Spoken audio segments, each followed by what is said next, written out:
Kepala sipir mengambil sebuah buku dan melemparnya ke dinding. Tetapi yang tidak dia duga, buku itu langsung menembus dinding. Dia sangat bingung dan perlahan berjalan untuk memeriksa. Saat dia mendekat, dia mendapati tembok yang dulunya tebal, telah berubah menjadi lembaran kertas, dan ada lubang telah digali di dalamnya. Dia bertanya-tanya mungkinkah tahanan itu melarikan diri lewat jalan ini. Dia segera menghubungi seorang detektif. Dan setelah mengetahui situasi tersebut, detektif segera masuk ke dalam untuk memeriksa. Yang mengejutkannya, lubang itu tidak digali sampai tembus, yang berarti tahanan itu tidak melarikan diri lewat sini. Terlebih lagi, dia menemukan bahwa tahanan itu sengaja membuat lorongnya menjadi miring. Setelah diukur, mereka mendapati lorong itu panjangnya 30 meter.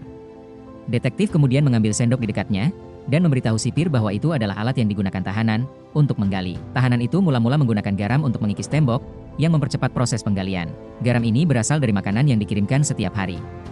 Ketika penjaga membawa makanan, tahanan itu akan mengoles supnya ke dinding untuk mempercepat korosi lumpur. Dia kemudian meneruskan menggali dengan sendok, tetapi butuh banyak waktu. Lalu dia meminta sejumlah besar buku dari penjara, dengan alasan dia akan belajar di selnya setiap hari. Tetapi buku-buku ini memiliki tujuan lain, yang digunakan untuk menutup lubang. Dia menyebarkan tanah secara merata pada kertas, lalu membasahinya dan terakhir menempelkannya ke dinding. Dengan cara ini, saat penjaga datang untuk memeriksa, penjaga tidak akan menyadarinya. Ketika dia perlu menggali lagi, dia akan membukanya.